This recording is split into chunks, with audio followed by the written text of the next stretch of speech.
Welcome everyone, and thank you so much for joining us for today's webinar. This is Michelle Rapp from the Office of Alumni Relations, and I oversee the career programming for alumni. So I'm always interested in ideas and interests that you have. Feel free to be in touch about that. But we're delighted to have Ashley Paré here with us today for this really important topic of negotiating a raise. Some of you may have attended the first webinar that Ashley did on salary negotiation, and today is a continuation of that. And we've been lucky that Ashley was here for a live workshop as well last week. And just to let you know, we will be taking questions towards the end of the session, and you can participate by chat located in the purple menu on the lower right-hand corner of the page. If you joined us and have not included your last name, just so we know who's here, if you could type that into the chat box, typing in your whole name, that would be great. Let me start by telling you a little bit about Ashley. Ashley Paré is a negotiation coach, speaker, and workshop facilitator who is passionate about closing the gender wage gap. As a negotiation consultant and career coach, she empowers clients to define their value and to confidently ask for what they are worth. As a consultant to organizations, Ashley develops fair pay practices, conducts salary audits, and provides coaching to leaders. She has over 10 years of experience in corporate human resources and is a regular workshop facilitator on topics of negotiation and gender equality. She holds a certificate in human resources management from Northeastern and a BA in communication from the University of New Hampshire. We greatly appreciate having her share her expertise today. Excuse me, and I'll turn that over to Ashley. Thank you, Michelle. Excited to be back and happy to be here today. Hello, everyone. As Michelle mentioned, my name is Ashley Paré, and I am a negotiation coach with a background in human resources. So I founded my company, Own Your Worth, in order to share my message to help others navigate today's challenging corporate world. And so I'm here to talk about the very important topic of negotiating your raise. So once you're working with an employer internally, how can you grow your career? How can you be recognized and earn what you're worth as you grow?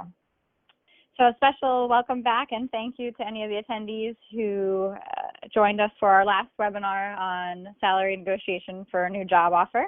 A lot of the topics, asking for a raise or asking for a new job offer are intertwined. So I hope everyone will find today's session very helpful.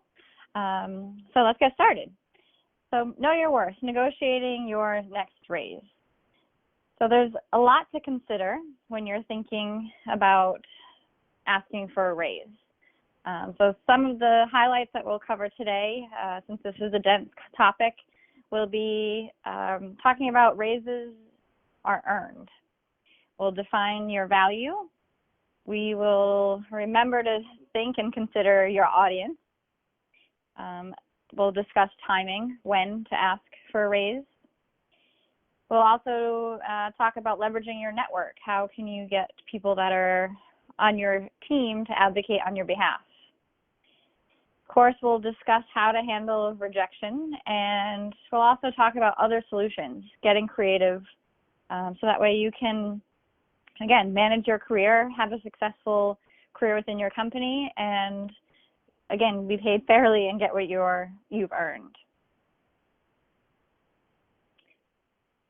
So as a negotiation coach, and again, part of the reason I founded Own Your Worth was to really help close the gender wage gap. And so I know if you're on this webinar, you must have motivation to ask for a raise, but I like to talk a little bit more about, how this impacts everyone's careers. So not just your own, but being able to advocate for yourself and being able to advocate for others in the workplace when you see someone doing a great job is really important, because there is a gender wage gap where white women are earning 80 cents for every dollar that a man earns.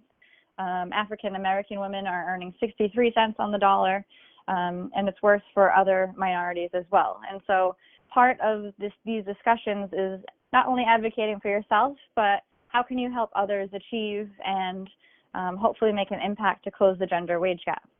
it's good for business. Women are making up about 50% of the workforce these days, and negotiating for your worth and your value is important to you, your family, to business. So some of the statistics I have here is just negotiating a $4,000 higher starting salary when you join a new company equates to over $50,000 in your bank account in over 10 years. So it's a little bit more motivation as to why this topic is important, to not only to me, but for you and your friends and your peers. Of course, we want to get what we deserve in the market so that way we can retire, and you are worth it. So I hope that provides a little bit more motivation with managing your career and getting up the guts to ask and advocate on your behalf and others, because it is intimidating, or can be, when you're internal to an organization.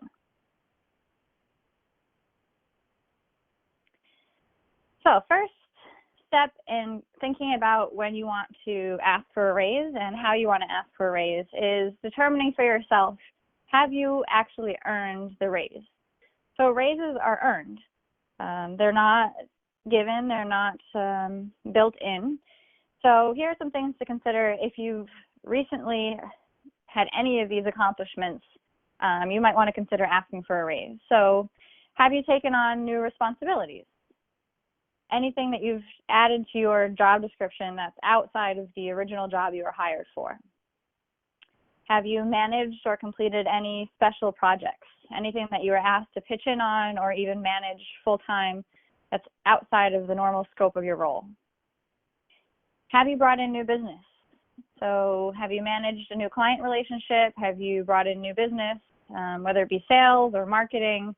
How have you brought new money into the organization, revenue for the company? And on the other side of that, have you saved the company money? Have you streamlined the process that reduced the expenditures of the organization?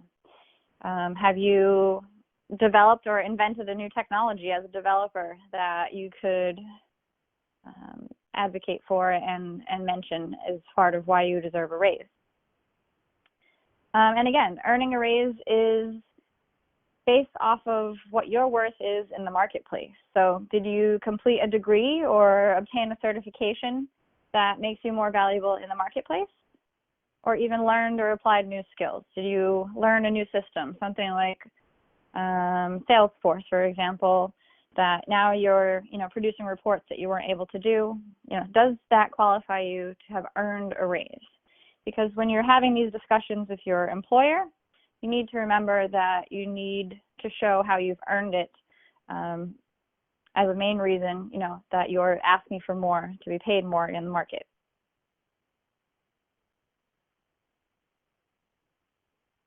So defining your value. Once you've determined that you have earned a raise, it is very important to prepare your pitch and do your research on what exactly you should be asking for based off of your skills, your experience, and your background in the market. So being able to articulate your worth and really knowing what your strengths are is super important in being able to make a pitch to your boss about why you have earned a raise. So some good things to think about are what skills, qualities, and characteristics define your value in the marketplace. So in addition to, say, bringing in new business as a reason for why you earned a raise, you need to also think through, what does that make you worth in the market? Compared to others, compared to peers, what makes you really hard to replace?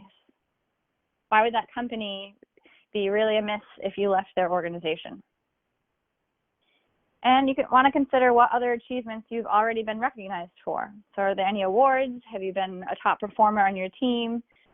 You want to compile all of this information for yourself and begin articulating your value. So that way, when you're in front of your manager, you have a really strong case as to what you bring to the organization. So that way, you can show that you asking for a raise is not only good for you, but it's really good for the business.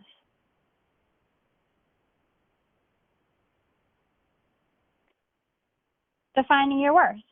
So in addition to preparing, what you have earned as far as a raise based off of the work you've done, the achievements you've made, You want to now take everything that makes you valuable in the workplace and look that up online to determine how you should be paid based off of what the market is paying for someone with your skills, experience, and background. I know many of you are coming from different types of industries, nonprofit, for-profit. So here are some resources where you can research your specific value and worth in the marketplace. So I'm going to walk us through an example from salary.com today, because I think it's very important to know where you can find this free information online to define a good salary range for yourself. But the Bureau of Labor Statistics is really helpful for healthcare and education salary ranges. Vault is really great. Glassdoor, of course, is employee reported data. So any employee can go to Glassdoor and write a review on either compensation or the interview process. So remember that as you're checking your data, you want to verify the sources. Glassdoor is employee reported, whereas salary.com is employer reported. So on salary.com, you'll find salary ranges that actual employers have reported anonymously for each industry and each position title. So you want to check as many resources as you can to get a really good ballpark range for your worth. If you're a freelancer and you're trying to determine if you want to raise your rates as for clients, then freelancer.com is really a great resource to check in with what other people with your skill set are charging. And one other piece here, salaryorequity.com. That is a great website. It's the only one that I'm really aware of that is able to offer this to you. So if you go to salaryorequity.com, if you're joining a startup or if part of your raise negotiation is including asking for additional equity within the company, so shares of the company, salaryorequity.com will be able to tell you and show you in numbers what that equity piece is worth. So it's a workbook, a worksheet for you to type in all the information, and it'll output a number for you to determine, if you're not able to get a monetary raise, say on a base salary, but the company offers you additional equity, you can figure out what that monetary value is. And another important piece here is checking in with your peers to ask them what they're making or how they've successfully negotiated a raise.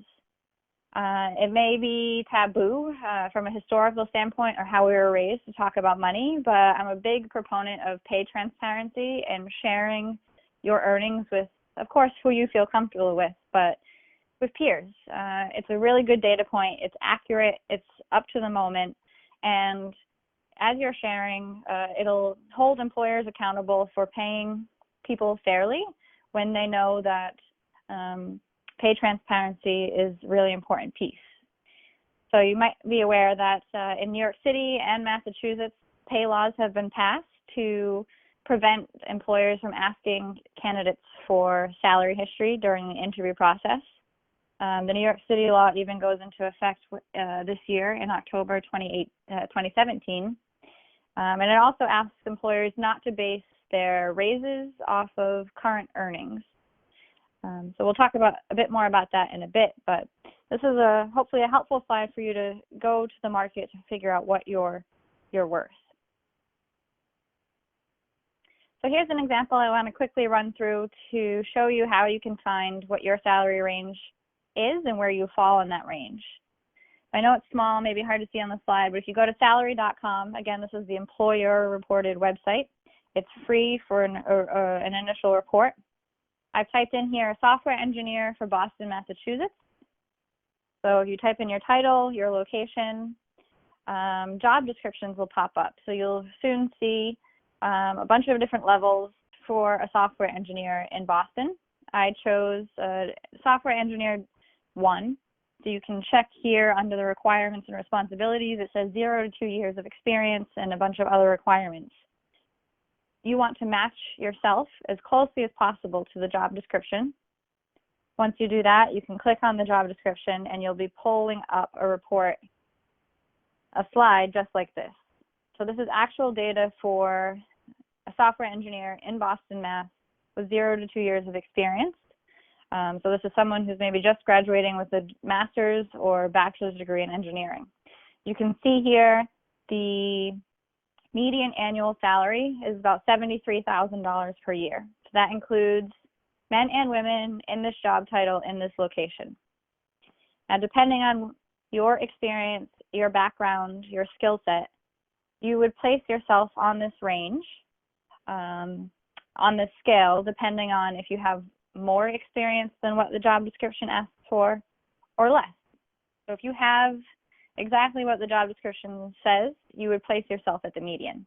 If you have more than that, you might want to push yourself to the 75th or 90th percentile. And if you have less, you could be considered at the 10% or 25th percent. So as you're doing your research about what you're worth in the marketplace, it's important to come up with numbers that you're comfortable with based off of data and research. So as you ask for a raise internally, you need to have some data to back up your asking for above the median. It's important to know what the market is paying for someone with your skill set so you can ask for that range when you're negotiating a raise. And again, you go back to your value. You know, why have you earned a raise? Why do you want to be paid above the median? The other piece to this is if you're recently promoted into a new role, you may be paid at the 10% mark or the 25th percent mark because you have less experience than your peers who have been in that role for a long time. So this is a really good resource for you to determine where you should fall on the salary ranges based off of your experience and your company's ranges as well.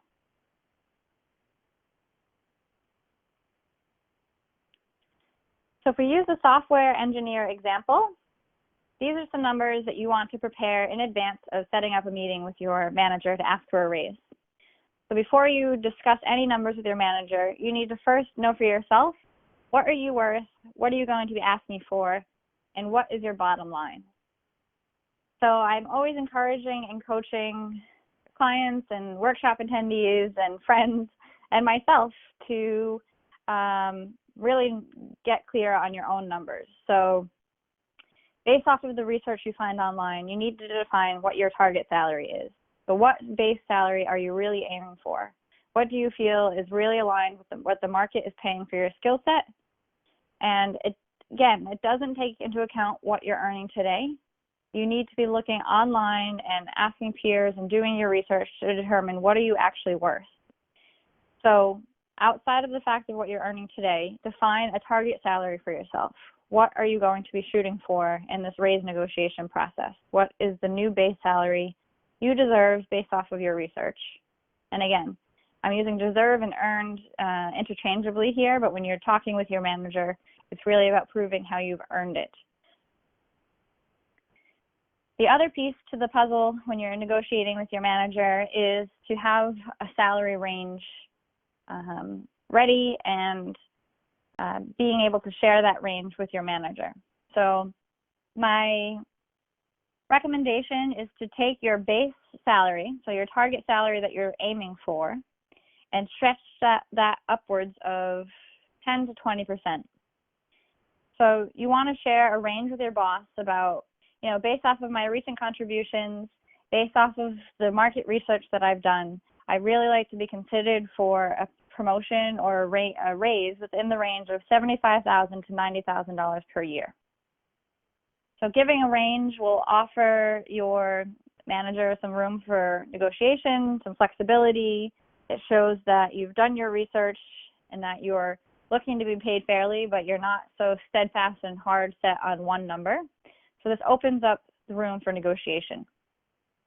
And again, you stretch your target salary upwards because you want to ensure that you're at least going to get that target salary you're aiming for.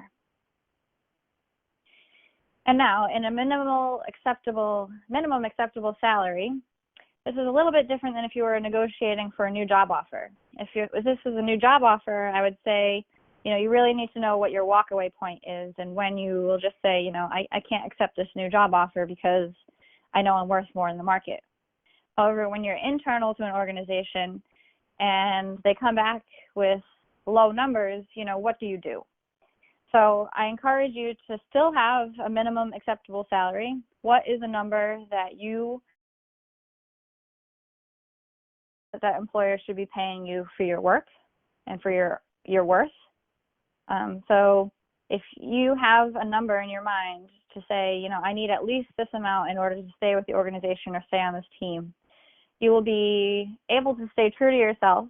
And even if you don't get what you ask for, if you have that number in mind, it'll help you to make the right decisions for your career next. So whether it's staying with that company or not, when you know that your numbers are based in research and you have a definition for yourself of what is the minimum acceptable salary you should be earning for your worth, it gives you the information you need to motivate yourself to take next steps if you are not able to negotiate that raise.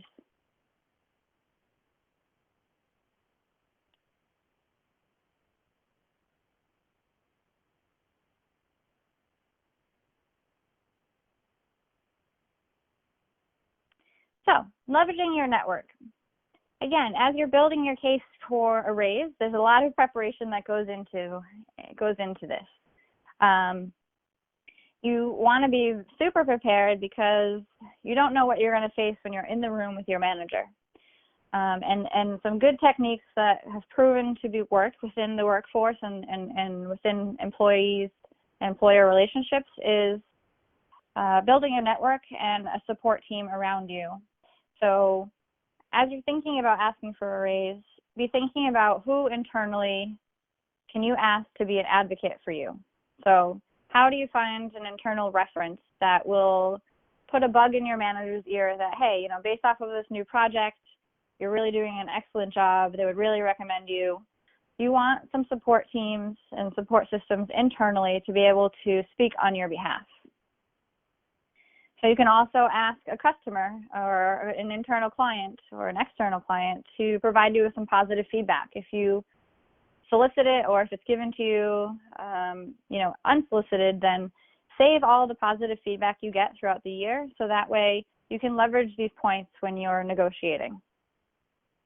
It's also important to talk to a mentor, maybe a former, someone like myself, a negotiation coach, as you prepare to think about how you want to ask for a raise, because it really is an internal process and maneuver to be able to show your worth and get the employer, which is multi-pronged, to approve what you're hoping for, which is more money.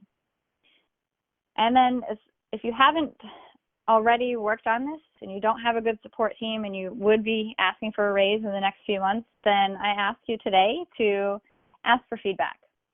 So your internal reputation within the organization will absolutely come into play here when you're being considered for a raise. So start asking for feedback at the end of projects or at the end of each year, asking peers. You know, you want to understand what you can do better as an employee so that way you can be recognized. And the more that you leverage a network, the less your manager can argue with your pitch when you're showing that you've done all of your homework on this piece. So network is super important.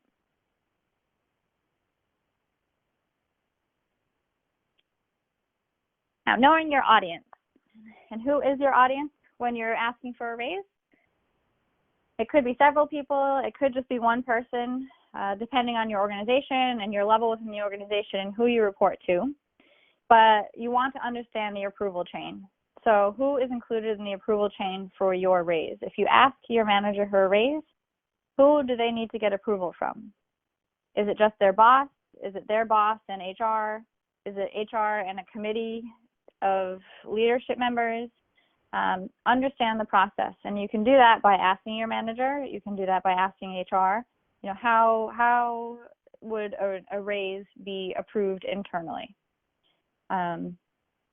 So understanding who your audience is and who's going to be, again, advocating or approving on your behalf is really key to the success of asking for a raise. And be thinking about how has your manager handled your asks in the past.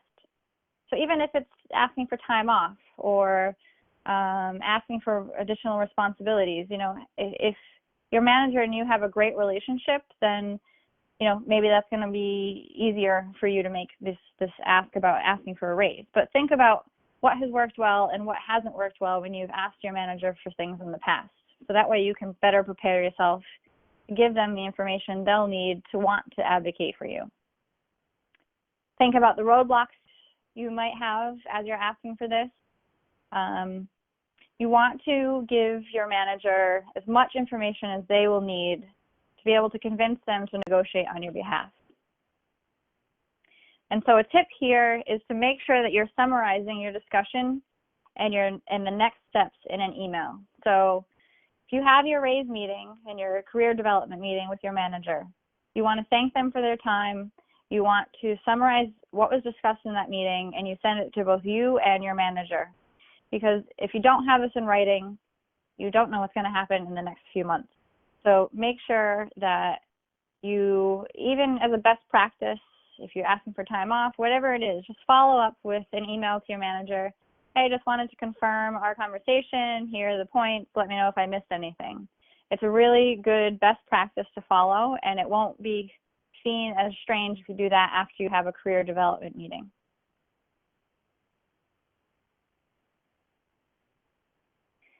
So knowing when to ask. This is a biggie. Every organization is different. Every organization has different performance review cycles, different processes, different budget timelines. So you need to, again, do your research and do your homework internally to understand when is a good time to ask for a raise. So I would advise not to ask for a raise in the middle of your performance review meeting. Instead, you want to ask for a raise outside of the annual review process or off cycle. And why that is because employers have little to no wiggle room at the end of year performance reviews because budgets were already made, 3 months in advance. The entire company is up for review, and the company is potentially shelling out a lot of money. So you want to discuss your performance and your goals in your review. But asking for a raise should be a career development discussion outside of the normal review cycle. So again, when should you ask? At the end of a big project. Again, if you brought in new business, if you just managed something really large, an office move, anything, bring up, manager, I wanted to talk with you about my future in the company. I've just accomplished X, Y, and Z. I'd like to earn a raise within the next 2 to 3 months. Is there anything else you need from me that would prohibit me from being able to be considered for a raise? So ask at the end of a big project when it's fresh in everyone's mind. Don't ask during busy season. So if it's end of year or tax time, if it's sales are closing at the end of the quarter, you want to avoid busy times where there's high stress in the organization. Because again, it's not just you asking your manager, they have to usually push it up the chain, and you want to give yourself the best steps for success. So again, ask when you are prepared with data, facts, and support. So once you've done your homework, once you've built your network, that's a good time to ask. Avoid asking when you're angry or upset or emotional. This happened to me personally when I was earlier in my career, and I knew I wanted to ask for a raise for some time. I waited because I was nervous, and after a bad day, I finally asked, and it didn't go so well. So I learned that lesson that if you're upset and you're not prepared and it's coming from an emotional place versus a data-driven place, you're cutting your chances of success. And again, schedule a career development meeting with your boss. Set up some time. Don't ask your boss for a time to talk about your raise or time to talk about money because they might just avoid you. But instead, ask them to talk, set aside some time to talk about your career development because that's ultimately what it is. You need to manage your career. You need to know if you want to continue investing in that employer, if they're going to invest in you. And so it really is a career development discussion.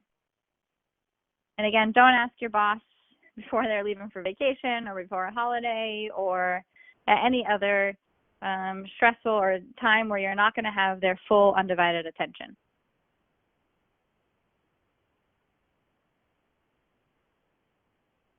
So once you've set that meeting with your manager and you've made your ask, so your ask, again, consists of your data, in the marketplace, all of your homework on your value that you've brought to the organization. So a pitch might say something like this. You could say, as you know, I've been here for the past 2+ years. I really feel I've grown. With your support, I've taken on additional responsibilities. Most recently, I brought in, our new highest revenue generating client, and based off of my research in the market, with the data from someone earning with my skill set, my background, my education, I would really like to be considered for a raise within the range of $75,000 to $90,000, and I'd hope you consider this for me. So you want to keep your pitch short, based in data, and based on, again, the value that you bring to the organization. You need to be aware that your manager most likely can't give you an answer right then and there. So you can say, I understand you're going to need to get approvals on this, so I wanted to begin this conversation and ask you, what else do you need from me? So that way we can, hopefully get this approved within the next 2 to 3 months. So you need to read body language during this meeting with your manager.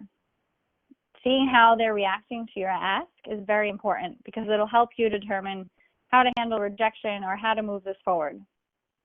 If they're upset, visibly upset, then you want to understand why. So ask them how, what, and why questions.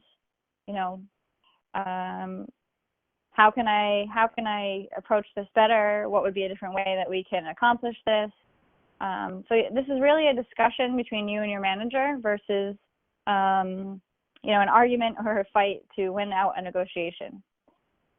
So if your manager is upset or coming back with, oh, it's just not the right time to ask, or, budgets are tight right now within the organization, continue to ask them questions so that way you can understand the process. If they say, no, we just can't talk about this right now, I encourage you to ask for a follow-up meeting in 2 to 4 weeks and say, okay, I understand. Is it all right if I put a meeting on our calendar in 2 to 4 weeks to discuss this again? You can also ask your manager, if they're saying no, what additional information can you provide? So that way your manager feels comfortable making a case for you. Piece to remember here is that your manager is a person as well, and they may or may not have advocated for themselves in their career.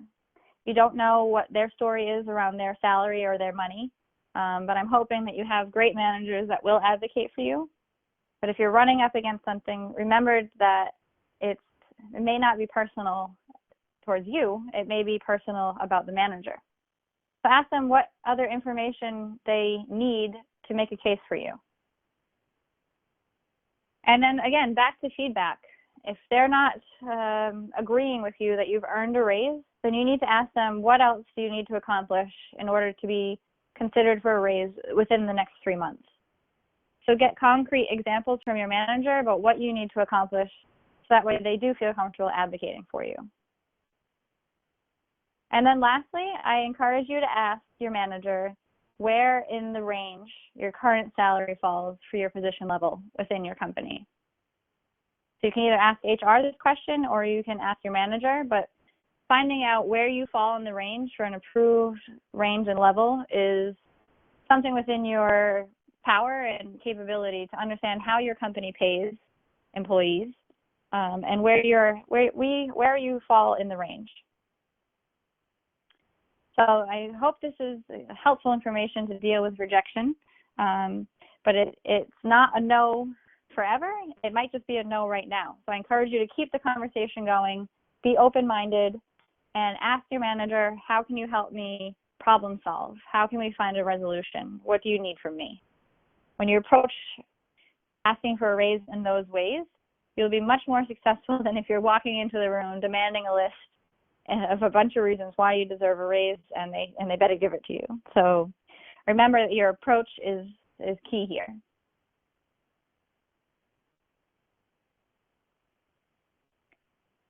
So if all else fails and there's just no room for negotiation on a raise, then I encourage you to get creative. So here are some of my killer bees when you're talking about negotiation within the workplace. So build. how can you build a space for you within the organization for you to, again, leverage your skill set, prove your worth, and get that buy-in from others to be able to advocate for you why you deserve a raise and why you've earned a raise. So you can get creative and offer to take on a new project. You can ask for a new position to be created for yourself that better matches your skill set, or you can ask for more responsibility. So the manager is saying, you know, no, I just don't have a case here to bring this up to so-and-so for a raise. Then ask them, you know, what else can I take on that will help me prove that I've earned this? Benefits. So benefits are a little bit potentially easier to negotiate at the salary offer when you're first joining a company. However, don't be afraid to negotiate for benefits during a promotion or when you're asking for a raise. So will the company offer additional 401k matching? Can you negotiate for additional equity or stock within the company? How about transportation? If you can negotiate for additional parking benefits or commuter rail benefits or MBTA, whatever it may be, whatever is local to your city or place of work. And if not transportation, then what about vacation or time off? You can also ask for a bonus. So if your manager doesn't have the budget to ask for a raise, then you could be asking to be considered for a one-time bonus, maybe a quarterly bonus. Can you change the compensation structure of your position to a quarterly bonus where it's managed by objectives? So do you have specific goals you can hit each quarter? And if you do, you'll be paid a bonus. And then again, how about a bonus or an additional offering of company profit sharing or stock? Now, if you're hearing rejections from your manager, again, the best way to know whether or not they are telling you true and accurate statements about either the process or who their roadblocks may be is to ask them a lot of open-ended questions. Let them know that you're trying to understand whether or not you've given them enough information that they need. So your goal in this process is to always understand if your manager is making an excuse because they don't want to advocate on your behalf, or if there really is some internal system or process that is preventing your manager from doing it at this time. So ask questions like, is there a better time for me to bring this topic up with you? Is there something like a one-time bonus that we could do in the meantime to recognize me for this special project that I did? A couple other killer bees here are bedtime. So earlier on in my career, I realized that I made myself too available. I was working all hours, always available for multiple time zones, and I was beginning to get burned out. And so I realized that I needed to set expectations not only with myself, but my employer, that I did need to sleep, so I needed a reasonable bedtime. You know, there were certain hours that I needed to go to the gym or take care of family matters. And so negotiating, you know, maybe time off or protected time, depending on your life and what's important to you right now, how else can you negotiate so that way you're still providing value to the company, but you're also getting something in return if it can't be monetary. And also, I encourage you to be fearless. This is a difficult conversation you may be having with your manager, difficult to navigate it internally when you're trying to advocate for yourself. So be fearless, do your homework and research, and I'm confident you'll be successful if you prepare to have this conversation with your leadership team. Some additional resources I wanted to share with you on these topics. So Paycheck City is a payroll calculator. If you want to understand what your new salary will look like in your paycheck, you plug in your numbers and it gives you the post-tax numbers that you'll be earning. So it's a really great resource. SBA.gov is a great resource for government contractors and entrepreneurs. So if you're doing research and you're in those fields and you want to understand what you're worth or what resources to use, SBA.gov is great. Get Raised is an awesome tool to help you online determine if you've earned that raise and what your worth is. And if you're working with startups, AngelList shares a lot of information, not only job postings, in case you find yourself on the job market after negotiating for a raise. It also shares what companies sometimes give for equity in startups. And a couple of my favorite books here are Ask For It by Linda Babcock and Sarah Lishover, and We Should All Be Feminists by Chimamanda Ngozi Adichie. So I wanted to save enough time to open it up for questions. Again, feel free to contact me if you'd love to schedule a negotiation consultation with me. Happy to walk through your personal situation. Here's my contact information. My website is ownyourworth.com. And again, as Michelle mentioned earlier, I do live workshops, private coaching, speaking engagements, and I'd love to hear from you and stay connected. So if you have questions, feel free to type them into the chat, and I'd be happy to answer the questions. Thank you, Ashley. This is terrific information. Are you hearing me? And I really appreciate the level of detail that you're going into, because I think people don't always know the options that they have. Please feel free to jump in with questions, and we will start to go through those. Check your sound if I'm coming through. So one question that came is about temp workers, and can they negotiate for salary? So a temporary worker that wants to negotiate for a full-time job offer? If that's the case, if you're in a temporary position with maybe the option to go full-time, absolutely, you can renegotiate your starting salary based off of being offered a full-time position within that company. So you have to remember that as a temp worker, you won't have benefits. Maybe the taxes won't be paid the same, but you want to negotiate a fair salary for a full-time position within that company. If you're a long-time temp worker, then if you're on a temporary contract, you can also negotiate your rate as well. If they're not willing to bring you on full-time, negotiate your hourly rate. Great. One question that came up is for experienced employees and negotiating raises. Is it possible to actually ask for too much, given that the company may consider hires with less experience who might be less expensive to hire? Sure. So that's a tough one, right? Because you may be able to be replaced by someone with less experience in the workforce, but if you're internal to an organization and you're proving and providing value, then employers want to retain good talent.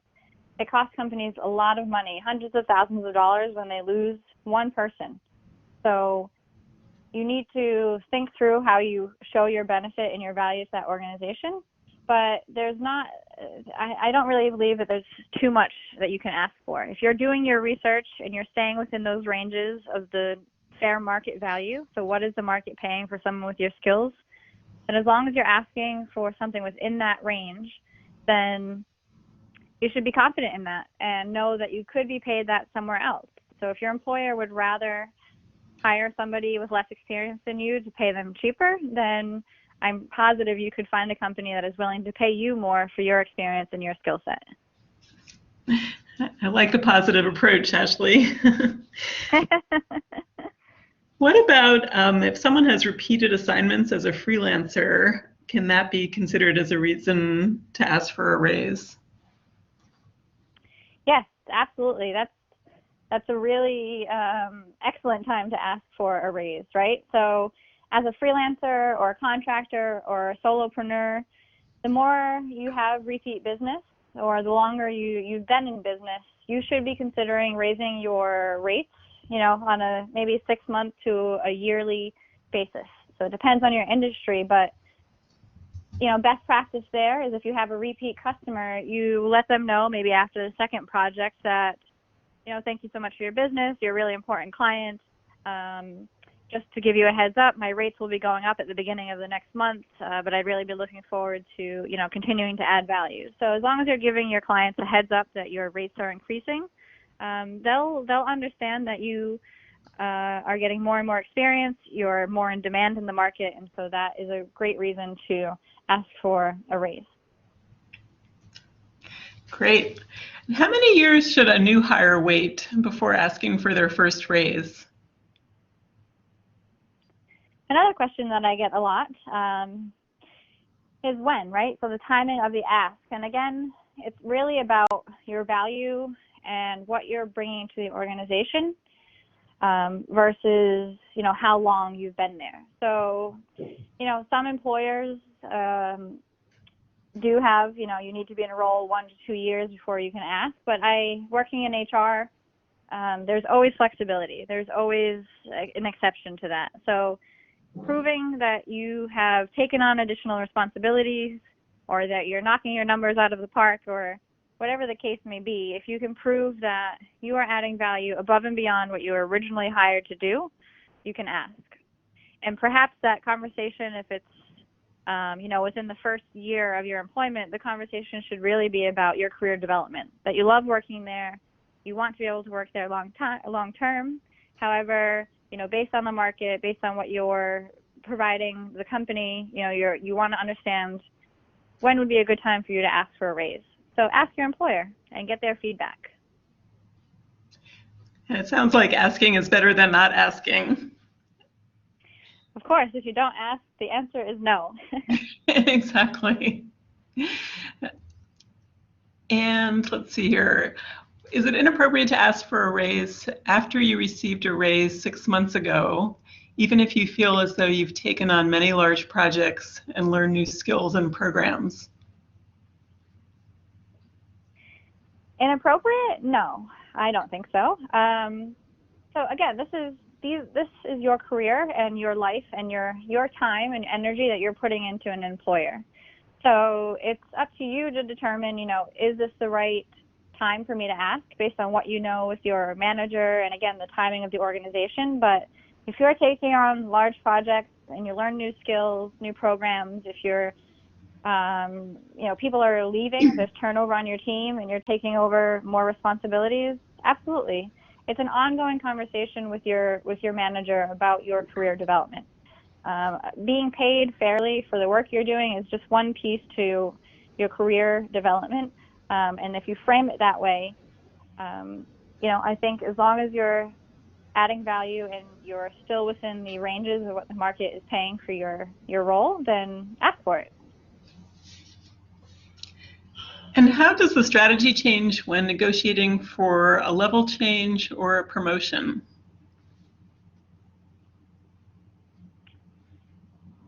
So if you're negotiating for a level change or a promotion, a lot of the same things apply, right? You have to do your homework, you have to do your research. I think in that case, you really, really, really need a good support team, someone who is willing to advocate on your behalf. So another manager from a different team, or maybe a few discussions with HR about how you compare with others at the new level you want to be moved into. But you would probably be considering a lower salary range, a lower end of the salary range. If you're going into a new level or a promotion, then you might be paid at the lower end of the range because you're new to that role. So it's just about doing the research and knowing your numbers as you're asking. But again, if you're asking for a raise, time, how long you've been in that role is one piece to it, but I really encourage you to focus more on your contribution to the company and what they will get from you at that new level. And in a case where a person has been without a direct supervisor for over a year and they're not interested in applying to that position, but they are seeking more responsibility and recognition, should they try for a raise or a promotion before or after a new hire is brought in? I guess that's a new hire for the supervisor. Yep. Yeah, so that sounds like a complicated situation for you. Yes. But so if you're without a direct supervisor, I would ask, who is your acting supervisor? So who have you been reporting into, or who has been checking in on your work? And if it's just you, then maybe start with HR. But I would make it known internally to whoever it makes sense to, HR or an acting manager, that, you know, you've taken on more responsibility. I would also ask you, you know, why aren't you applying for that director role?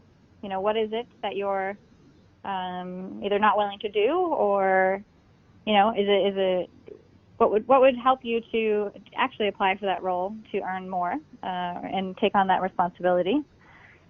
But I would make it known internally in the meantime, and when a new supervisor is brought on, I would have, again, all your facts and figures in place to say, you know, I've been talking internally about getting whatever it is, a raise or a promotion or recognition. I wanted to bring you in the loop on this topic since I know you're new here, and I would love your support as we go forward. So you might not get an immediate action from the new manager, but as long as you're making it clear that that's your goal, leverage your new manager to help you, right? Use that person to be on your team to say, it's really important for me. I've been here, you know, X years, and this is my contribution. I've stepped in before you were brought on, and I would like to be recognized. Great. And I think what comes across in everything you're saying is that keeping a positive and friendly tone, especially with your manager, seems really key in all of this. Yeah, because absolutely. It's about trying to, you know, resolve a problem. You're going to continue working with these people, so it's about problem resolution versus, you know, demands. Okay. And is it inappropriate to ask if there's money in the budget for raises, given that a boss may not like that question? I would ask why doesn't your boss like that question? So I would encourage you to instead ask if there's budget, then say, you know, what do you need to show in order for the boss to advocate for you to earn a raise? So there's certain times of year where the budget isn't as open as others, but you want to understand if the manager isn't willing to talk to you about salaries or budgets internally, then, you know, ask them why. That doesn't sound, something seems off for me there. If they're not willing to include you in the process of the company or their process, you know, how do they reward their talent on their team if they're not willing to, discuss money?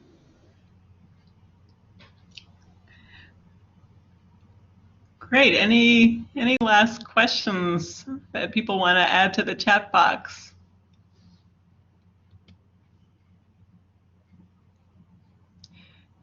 One other question that had come in during the registration is someone who said their company was hiring a new director. The former director pitched that my salary job title be upgraded to no avail before she left. Is your advice to ask for the adjustment to happen before or after a new director arrives? Yeah, so for that one, I would hope that you have something in writing from the old director that you did, that they did approve or did want to work with you on that to get you what you need. If you don't have something in writing, then again, I would talk to whoever's there internally now about this. And if you are getting pushed back and they're asking you to wait for the new director to be on board to handle it, then again, send those follow-up emails about, hey, thank you so much for your time today. I just want to reiterate what was discussed. You know, you've asked me to wait for so-and-so to join the organization for me to discuss my, title change or promotion. So it really depends on the situation, but I would say have the discussions internally with whoever's there, follow up on email, and then bring it up to the new person's attention to say, I'm really looking forward to working with you and helping me to resolve this challenge that's been on my plate, for the past 6 months, and I'm confident since you've been brought on and they have high trust in you that we can make this work. And any suggestions about how to handle negotiations when the manager and employee are based in different locations and only see each other face-to-face a few times a year? Yeah, that's difficult, right? Because if you don't have a close relationship or if you can't just walk down the hall, which is the case a lot now with our multinational and remote offices, depends on if you're comfortable using Skype, if you can ask for a meeting in person to have this discussion. Is it Is it okay to have it over the phone? Absolutely, if you're comfortable and if that's the best way. But maybe you have a video call, or maybe you schedule not an emergency, but schedule an off-cycle visit. Ask that it's important for you to be with them in person to talk about your career development. So you can get creative, and I think being in person, face-to-face, allows you to look through their body language and assess the situation. But of course, a live conversation, you can get that as well. Email would be my very last option, only because you need to be able to have a conversation and get feedback live. And you don't know where that email will go once you ask for something. So it can be challenging, but ask your manager for suggestions. Say, I'd like to have a career development discussion. What do you think is the best way for us to do that? If, is there any way we can see each other sooner than, the end of the year? Right. From a number of things you've said, it seems like there's a theme of, asking a lot of questions and being creative. Those two things stand out for me. I think sometimes we think it's a yes/no conversation, but you're pointing to a lot of depth. Yes, it's definitely about asking those open-ended questions and getting the information you need so that way you can manage your career and, again, invest in companies that you want to stay with and work with and that are willing to invest in you. And I think it's always a sign of confidence in an employee, to initiate these conversations, that you're showing that you value your own worth. Absolutely. It's very important, and I hope I've inspired everyone on here today to be confident about your skills, your value. You all have unique and inherent value, and you're contributing to employers and their business. So don't forget that. Well, thank you, Ashley, and thanks everyone for the participation and great questions. I think, Ashley, you've given us a lot of details about how we can approach things, a lot of being prepared, and how we can get a lot of details, a lot of questions that we can ask, the research that we can do. And I think that you show that we have a lot of options that I think people don't always realize they have, especially if someone stays with an employer for a period of time. But this is valuable information for everyone, regardless of the stage they're in their work lives. So thank you. It's very clear that you're an expert in this matter, and we're lucky to have you as an alum sharing your expertise. So thank you. Thank you so much. Thank you, Michelle. I really appreciate it. It was great. And thanks everyone for joining us. There will be a recording made available of this session, and we'll be sending that out in a couple of days. Thank you all for joining us. And thank you, Ashley. Thank you. Have a great day.